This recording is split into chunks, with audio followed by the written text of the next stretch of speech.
Now we come to one of the most important parts of the One Young World opening ceremony, the flag-laying ceremony. And we're an incredibly international community, over 190 different countries, and this year it's the most international event that Manchester will have ever hosted in its history.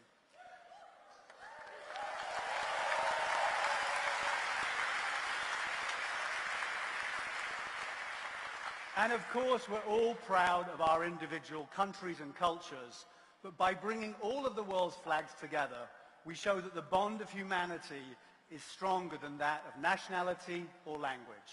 It's important to note that this ceremony is emphatically not about nationalism, although flags are often used as symbols to divide people.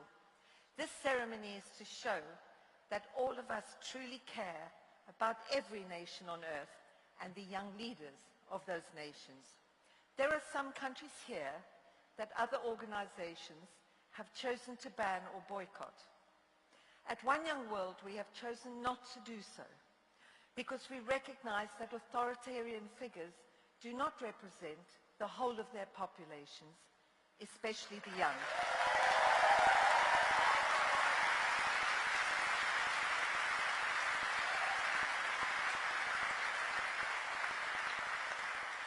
And it is, I know, for everybody here and for all of you, our profound hope that people living in oppressive societies will be inspired here tonight by what they experience and go home and lead the change that their countries need. Now, when you have 195 countries in the room, you know that there are some countries where there are going to be lots of people here and represented, but there are some countries where the person carrying the flag is the only representative of that country. So we really encourage you to clap and cheer for as many countries as you can. If they neighbor your country, if you speak the same language, if you've been there on holiday or are planning to go there on holiday, give them a huge welcome. Now, we were honored in 2016 to be the first international organization to acknowledge the flag of the refugee nation.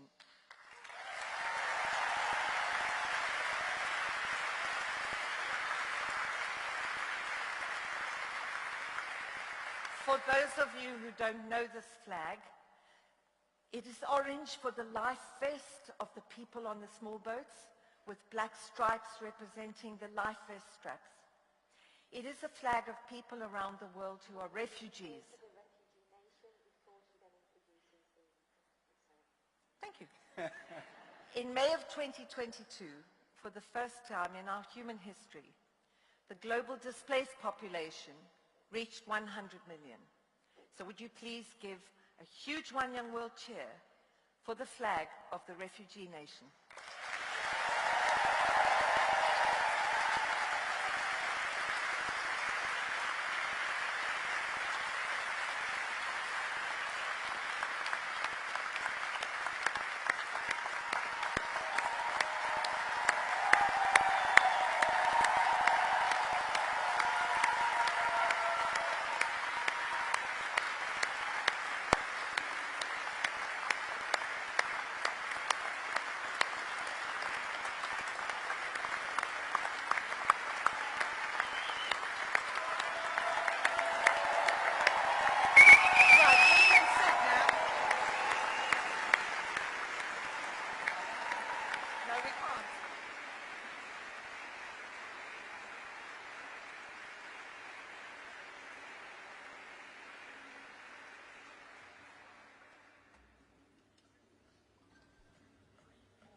Albania.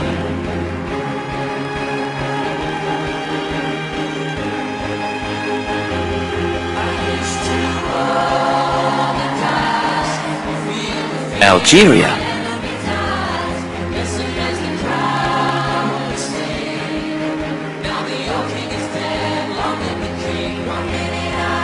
Andorra,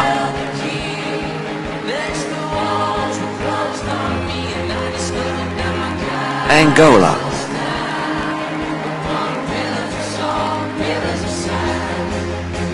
Antigua and Barbuda,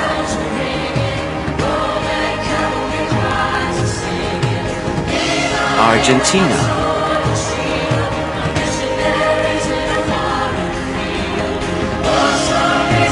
Armenia,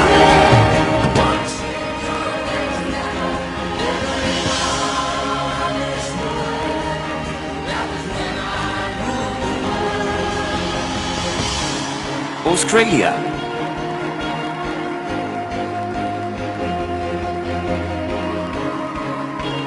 Austria,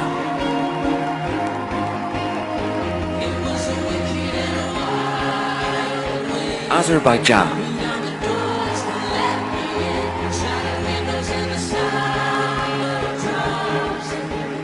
Bahamas,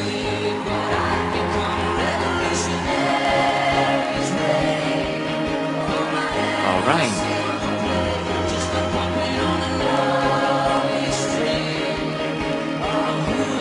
Bangladesh,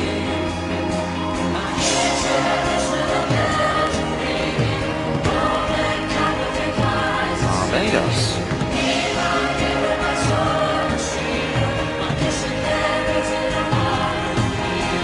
Belarus,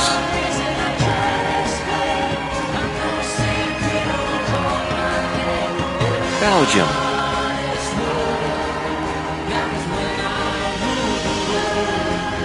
Belize,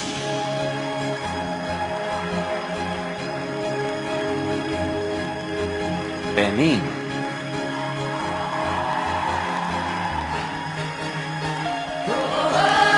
Bhutan,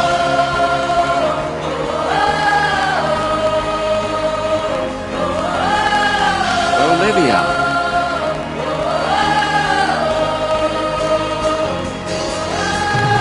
Bosnia and Herzegovina,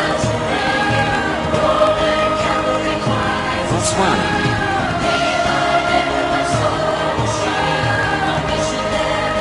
Brazil,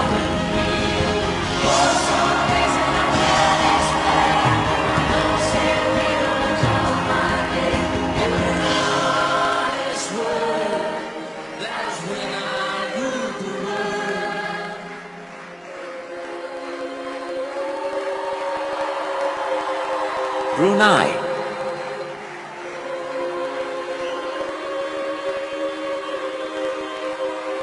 Bulgaria,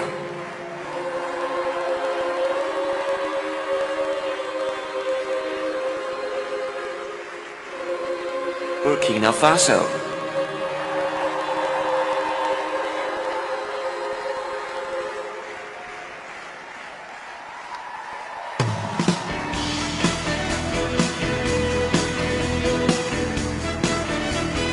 Burundi,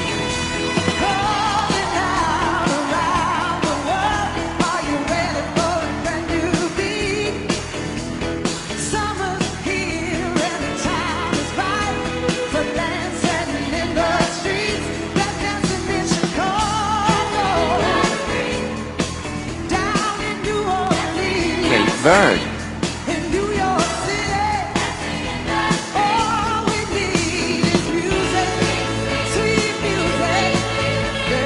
Cambodia,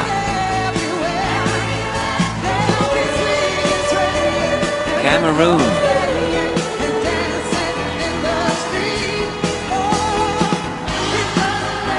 Canada,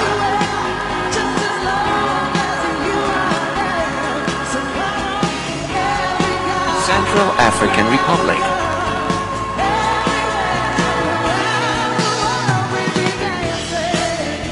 Chad,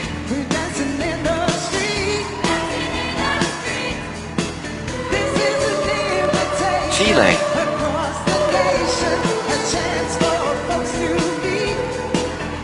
China,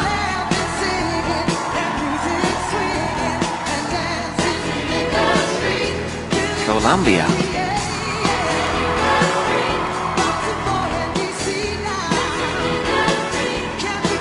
Comoros,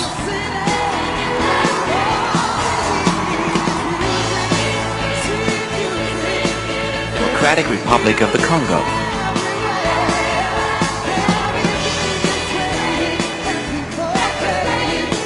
Republic of Congo.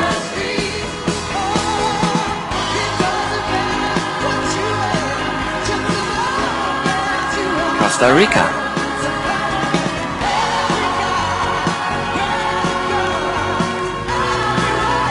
Côte d'Ivoire.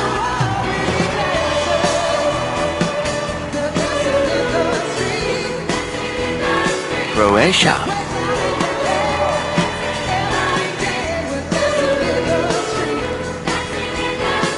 Cuba.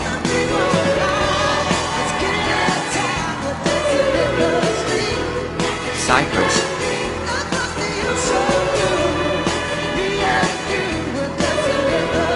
Czech Republic.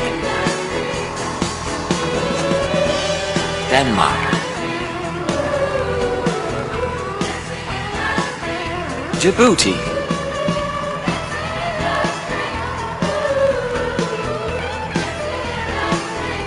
Dominica.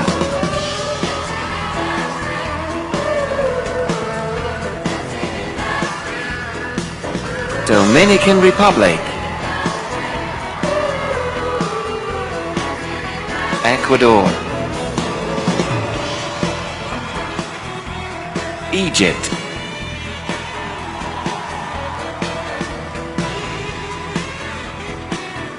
El Salvador.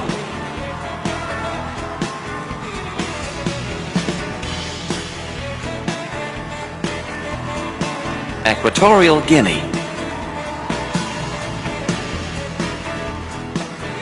Eritrea. Estonia. Eswatini. Ethiopia. Fiji.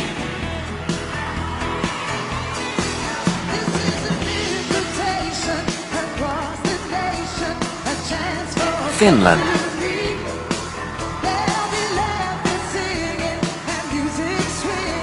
France. Gabon. Gambia. Georgia. And Germany. Ghana. Greece. Grenada. Guatemala. Guinea.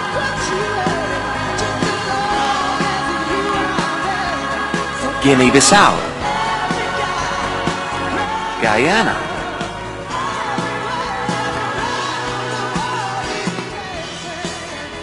Haiti.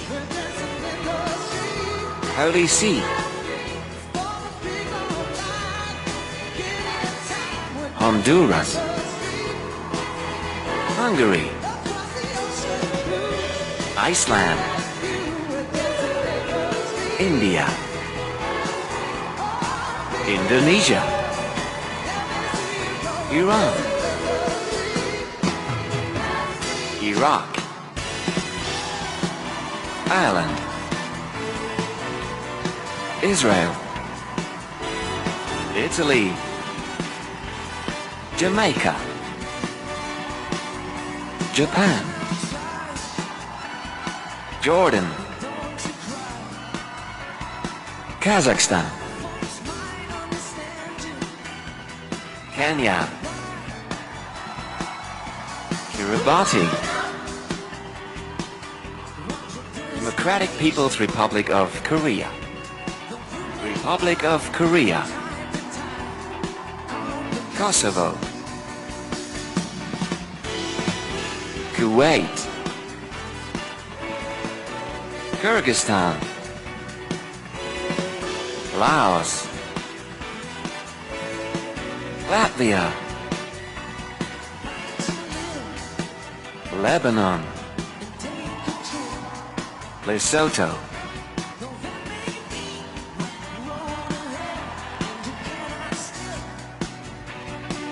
Liberia. Libya. Liechtenstein, Lithuania, Luxembourg, Madagascar, Malawi, Malaysia, Maldives, Mali, Malta, Marshall Islands, Mauritania, Mauritius, Mexico, Micronesia, Moldova, Monaco, Mongolia, Montenegro, Morocco, Mozambique, Myanmar, Namibia, Nauru, Nepal,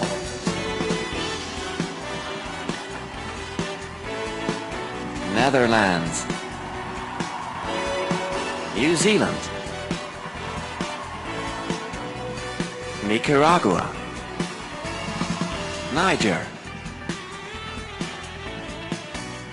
Nigeria, North Macedonia, Norway, Oman, Pakistan, Palau, Palestinian territories, Panama, Papua New Guinea, Paraguay,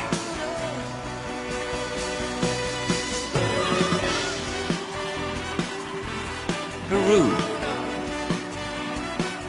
Philippines,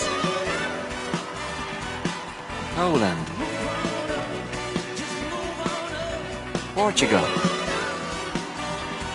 Qatar, Romania, Russia, Rwanda,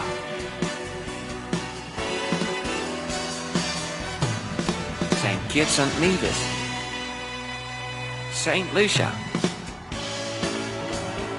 St. Vincent and the Grenadines, Samoa, San Marino, Sao Tome and Principe, Saudi Arabia, Senegal, Serbia,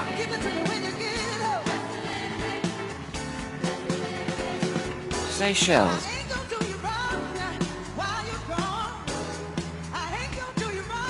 Sierra Leone, Singapore, Slovakia, Slovenia, Solomon Islands, Somalia, South Africa, South Sudan, Spain, Sri Lanka,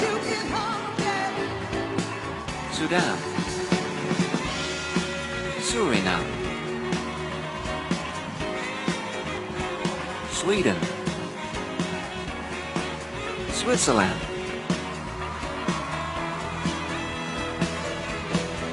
Syria, Tajikistan, Tanzania, Thailand, Timor-Leste, Togo, Tonga, Trinidad and Tobago, Tunisia,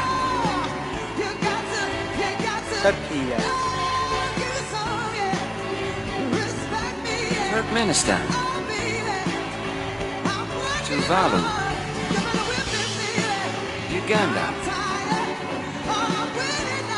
Ukraine, United Arab Emirates, United States of America, Uruguay, Uzbekistan, Vanuatu,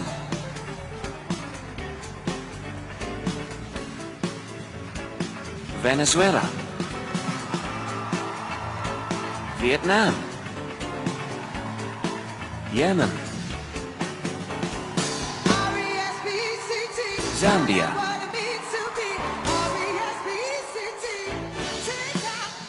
Zimbabwe, United Kingdom,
That was a great round of applause for the flag bearers, and let's have another round of applause for the councillors.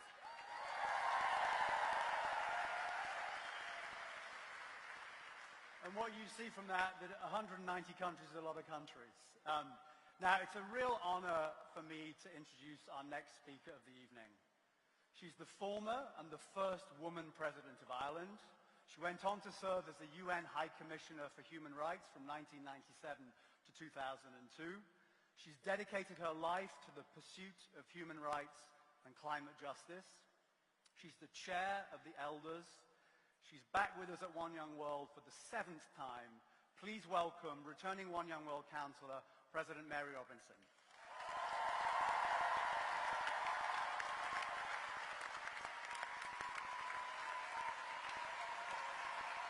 Thank you.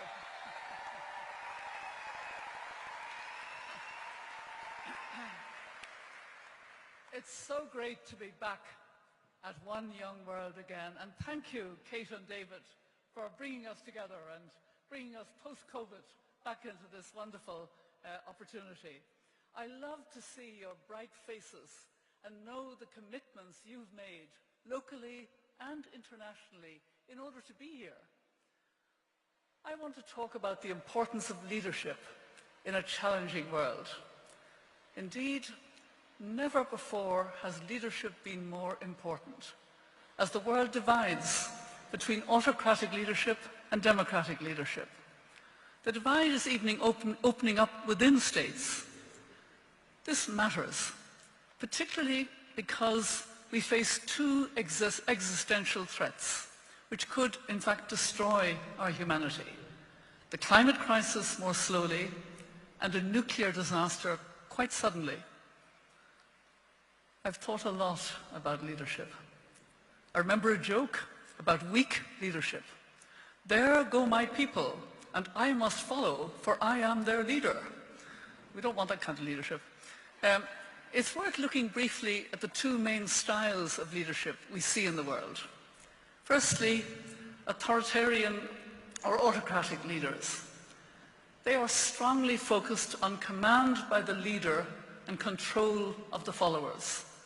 Systems of participation and civilian space are limited, freedoms curtailed, and police and military used for enforcement. Secondly, democratic or participative leadership, where ideally the leaders serve the people, offer guidance and allow inputs from groups and an institutional balance in society through parliaments, courts and free press. In reality, given the urgency of the climate crisis, what we need is transformative leadership, which can motivate and inspire followers and direct positive action in groups. And I'll come back to that leadership later. I was very pleased to see that one of your themes for this meeting is ethical leadership. As chair of the elders, that's the one I spend most of my time thinking about. It's a conscious decision to behave according to a set of principles and values that are recognized as a sound basis for the common good. The Universal Declaration of Human Rights and all that has flowed from it since 1948, the Sustainable Development Goals, and speaking truth to power. I like to think the elders try, with humility, to give ethical leadership. We were brought together in 2007 by Nelson Mandela to help carry on his legacy. Archbishop Tutu was our first chair, then Kofi Annan, and we work for peace, human rights, and a sustainable world that also protects the planet. Happily, the challenge and threat of the climate crisis is bringing out new leadership, the leadership of young climate activists like Greta Thunberg and Vanessa Nakate and millions of others. They're reminding us of the intergenerational injustice as current leaders fail to implement climate policies that will ensure that we keep global warming of our world at or below 1.5 degrees Celsius above pre-industrial standards, which scientists in the Intergovernmental Panel on Climate Change have told us is essential for the survival of humanity. Let me conclude with another emerging transformative leadership, which is taking on the climate crisis with a positive narrative. I'm part of a growing network of networks of women leaders who asked ourselves, what if our best world is still ahead of us? It is. A world without the fumes of fossil fuel. It will be healthier, with green cities full of parks and gardens and even farms. The countryside will be restored and rewilded. Everyone will have access to clean energy and the clean jobs that go with it. We can choose that best world. Otherwise, we face a worsening world that we cannot now ignore. The window is closing. To be on course for a 1.5 degrees Celsius world, we must reduce by 45% carbon emissions by 2030. By January, that will be 7 years away. So women leaders are recognizing we will need a moonshot mentality based on our positive choice of that best world.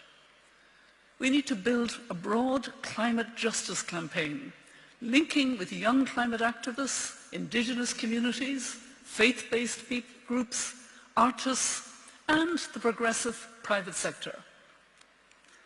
As Nelson Mandela said succinctly, it always seems impossible until it is done. I want all of you to join us in this codenamed Dandelion Project. Remember that name, Dandelion Project. You'll be hearing it again. The dandelion is the only flower or weed to bloom on all 7 continents. It's very resilient. It's very hard to get rid of. And it spreads, often by children, just blowing in the wind. Finally, let me leave you with a wonderful line about leadership which Kofi Annan loved to repeat, because it's relevant to your generation and also to my generation. You are never too young to lead, and you are never too old to learn. So enjoy One Young World. It's great to be back.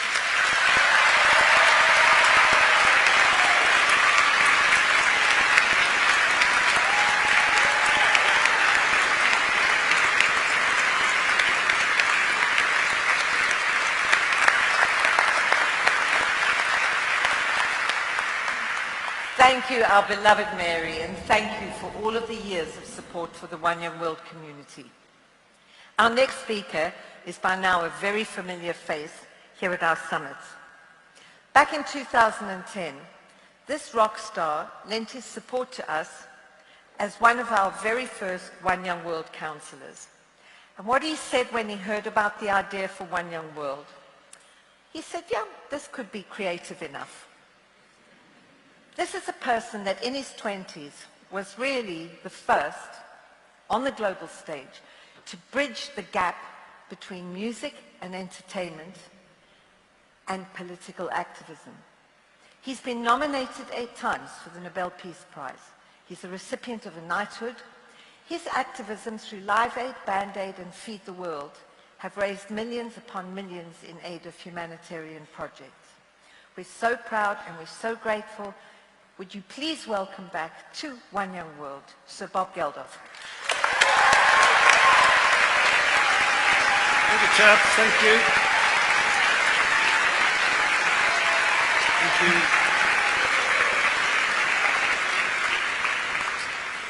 you. Well, now you know why we elected Mary to be our president, for which we're all very proud. She's an extraordinary woman and remains one of the great vocal global leaders, and that's why she's with you guys tonight.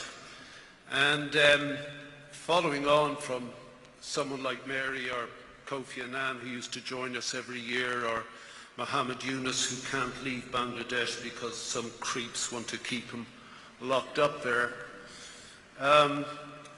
We meet tonight in Manchester thanks to Andy Burnham, who's one of the great mayors of this country.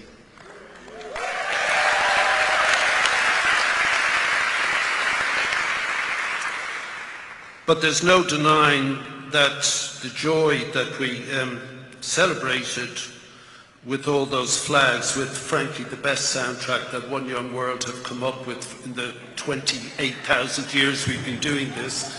Finally, Kate and Dave listened to some different records other than Pink Floyd or something, whatever the fuck they were listening to. There's no denying that we meet here in my view, the most parlous times that we've ever come together. Mary talked about leadership. They want this to be specifically about leadership, and you have to ask why. And the why is because there is such a dearth of leadership in the world today at almost every level, in almost every country, that we are desperate for some of you people to emerge, if not instantly in the next 3 days, but very soon. Because humanity can only bear so much reality. And what are we to talk about if we don't talk anymore about the end of the world?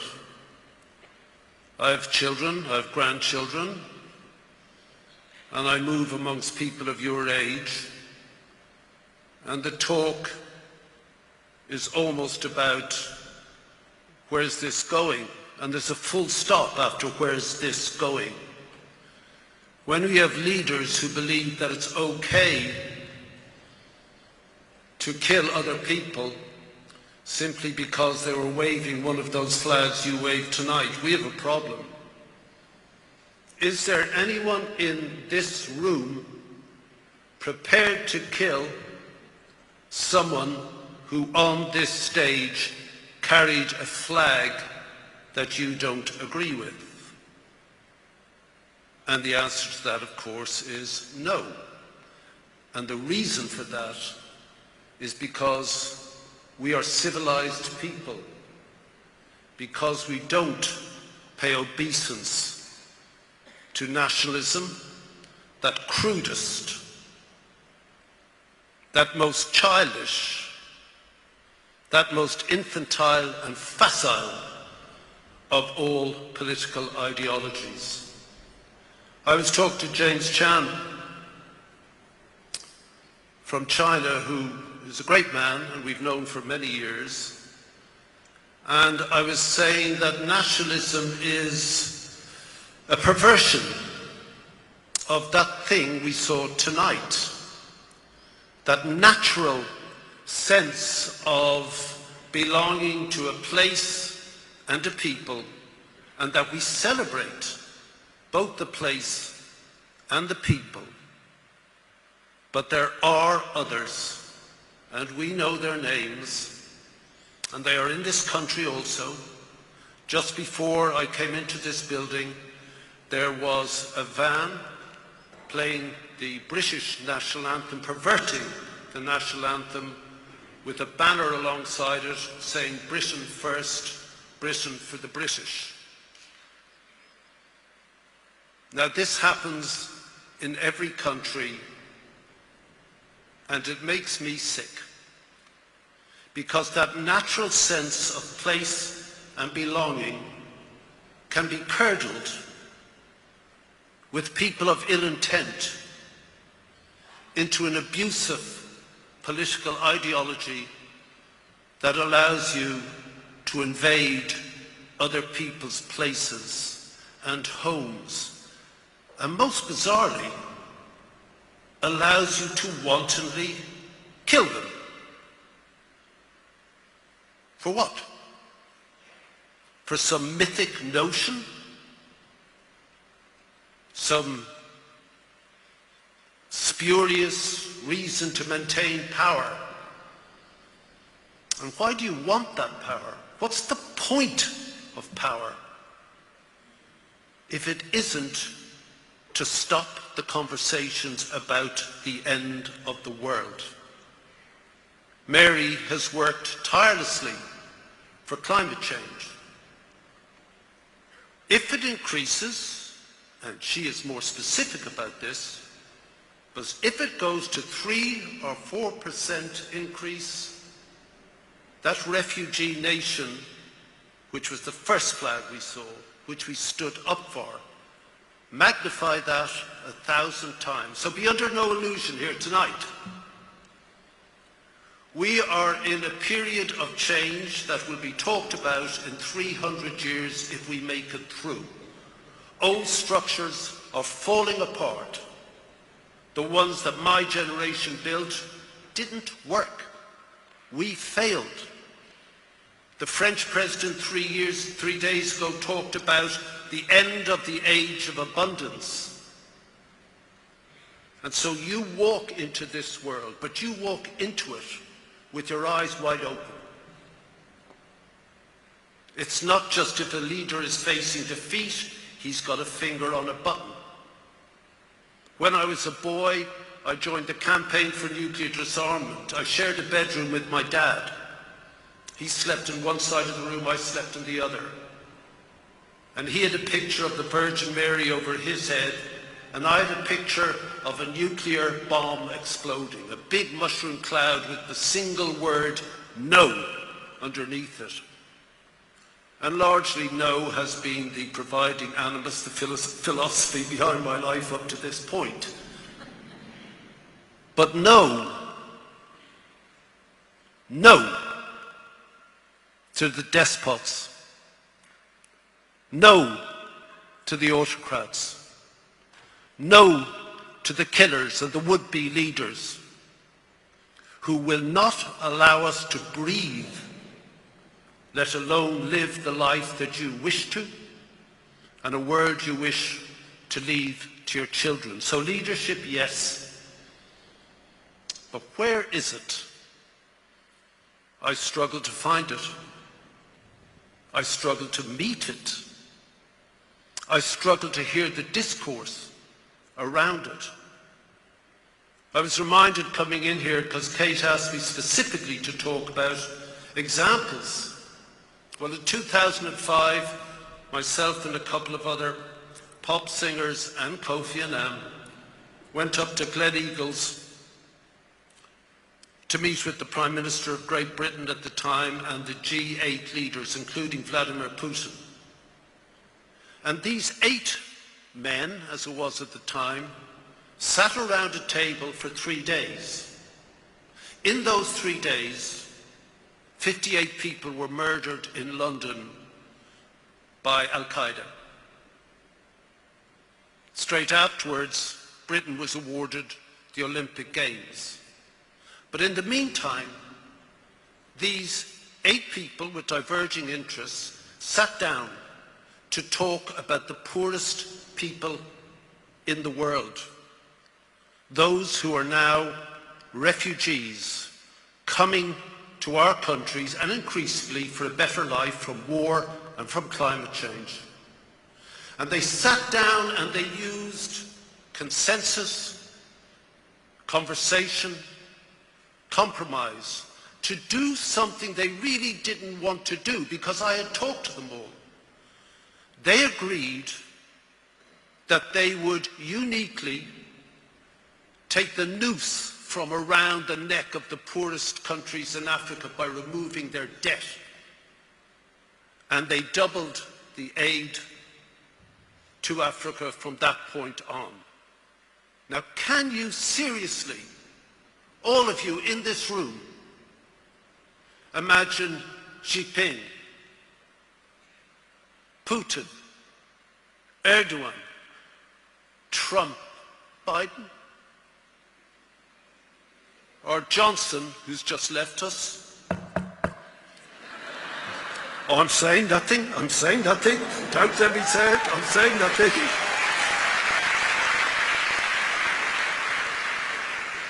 Can you seriously imagine them sitting down and talking about people they never see, they will never meet, and committing their countries to the benefit of well over half this world?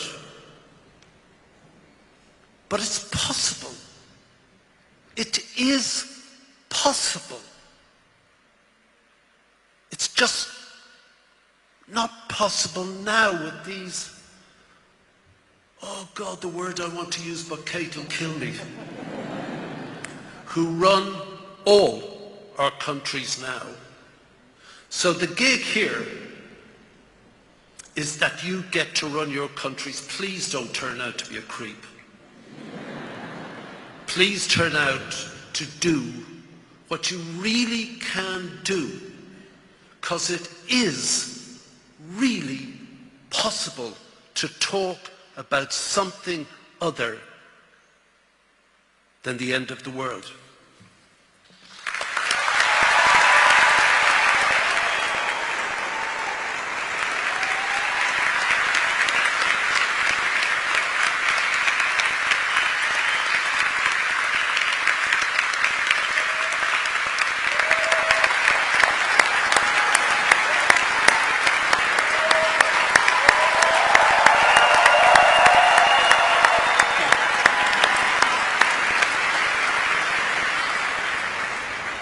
Thank you, Sir Bob, always our most challenging councillor. So I'm now unbelievably thrilled and honoured to welcome our next councillor to the stage. She first joined us almost a decade ago, back in 2014 at One Young World in Dublin, and since then joined us in Ottawa in 2016, London in 2019. She's an incredibly powerful voice for gender equality. In fact, that was what she spoke about in Dublin in 2014. And she continues to speak out and advocate for women's issues and social justice. Her new podcast, Archetypes, just topped the Spotify charts around the world,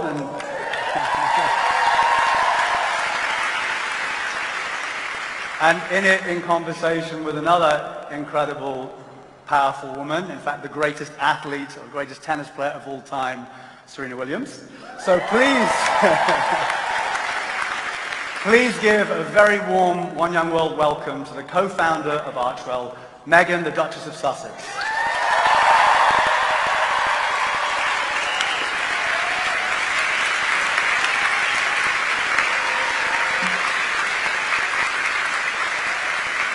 Thank you. Well, good evening, everyone. It is very nice to be back in the UK. And it is very nice to be back with all of you at One Young World. As you'll likely hear many times this week, look, as we just heard, you'll hear all sorts of things. Some very heavy, some very uplifting, but the resounding spirit I believe you will hear is that you are the future. But I would like to add to that you are also the present. You are the ones driving the positive and necessary change needed across the globe now in this very moment. And for that, I'm so grateful to be in your company today. It was several years ago in 2014 that I was first invited to be a counselor at One Young World. And in many ways at the time, I was probably a lot like each of you, young, ambitious, advocating for the things I deeply and profoundly believed in. And also looking around and wondering, how on earth did I get here? Have any of you today so far had that feeling, that pinch me moment where you just go, how am I here? Oh, it's a lot. And at that dinner, there were about 20 to 30 of us for the counselors. And there I was the girl from Suits. And I was surrounded by world leaders, humanitarians, prime ministers, and activists that I had such a deep and long-standing respect and admiration for. And I was invited to pull up a seat at the table. I was so overwhelmed by this experience. I think I even saved my little paper place card that said my name on it. Just proof that I was there, and proof that I belonged. Because the truth was, I wasn't sure that I belonged. I was so nervous. Oh, I doubted myself, and I wondered if I was good enough to even be there, if what I was doing in the world, albeit important and meaningful as far as I saw it, was it deserving to have a seat at this table? But One Young World saw in me what I wanted to see fully in myself. They saw in me, just as I see in you, the present and the future. And I reiterate that point because oftentimes we speak to young adults about the years ahead, about what you'll do, what you'll have to adopt to fix from previous generations, and also what legacy you will leave. But too often in that, we neglect the point that you're doing it now. You here, in this present moment, this is where it's all beginning. The first year I joined the delegation in Dublin, I worked with a young woman from Eritrea. And she described how she had escaped her home country, fleeing with bullets fired above her head. I still remember it so well. I remember my shock, and I also remember her courage. My recognition of how much continues to go on each day with so many turning a blind eye, and yet despite all odds, she, like so many, still persevered. I followed up that trip, as David mentioned, to joining the delegation again in 2016 in Ottawa. I was very lucky to receive a day off of filming specifically to take a quick flight from Toronto up to Ottawa and to be able to join this work again for One Young World, being with some people that I admired most, including former President of Ireland, Mary Robinson, who you heard from earlier. I joined you in London in 2019, and by that point, it's fair to say, my life had changed rather significantly. I was now married, and I was now a mom.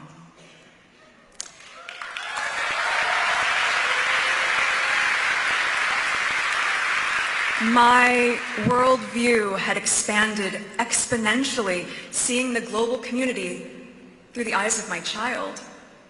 And I would ask, what is this world he would come to adopt? And what can we do? What can I do to make it better? I am thrilled that my husband is able to join me here this time.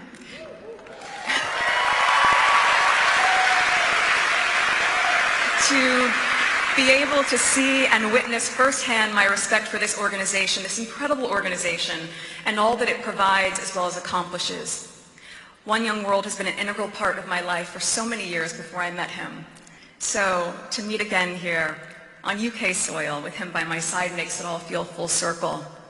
And just as a sidebar, earlier this afternoon we sat down with a few of you delegates, and it was incredibly inspiring, the resounding themes that came up about representation, about inclusion, about access, and about trying to shift the global perspective for all of us as a global community to one of curiosity over criticism. My husband has long advocated for important and necessary impact in the world, focusing a huge part of his life's work on the youth. So for both of us, bearing witness to the power that you hold in your hands and the unbridled enthusiasm and energy that you have to see things come to fruition, it is just an absolute privilege. I'm incredibly humbled to not just stand before each of you, but to stand beside you. We often hear people say the time is now, but I'm going to double down on that by saying your time is now. The important work can't wait for tomorrow. And this week the world is watching as you cement your place in history by showcasing the good that you are doing today, in the present moment, as we embrace the moment of now to create a better tomorrow. And with that, it is my absolute honor and pleasure to declare this year's One Young World Summit officially open.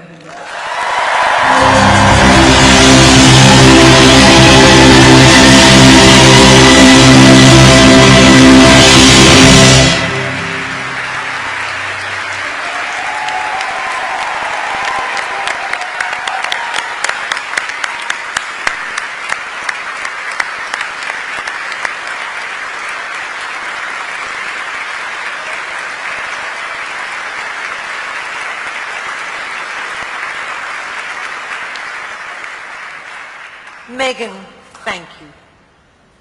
As Meghan said, whilst the next 4 days are life-changing and important, it's what you do afterwards that truly matters.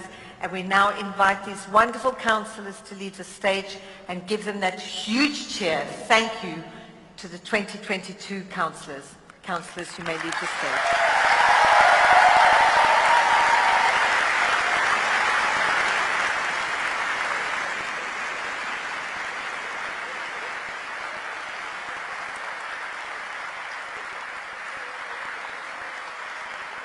Glad that happened. Other side. Awesome job. Loved it. Okay. Hello, darling.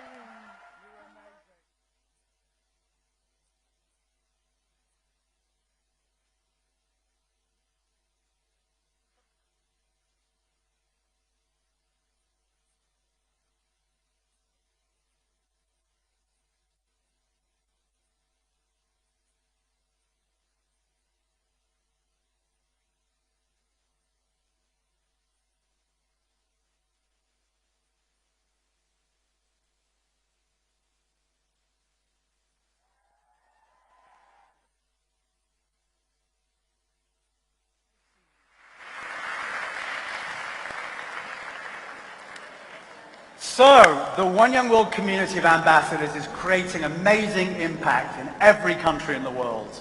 And so let's take a look at some of our ambassadors in action.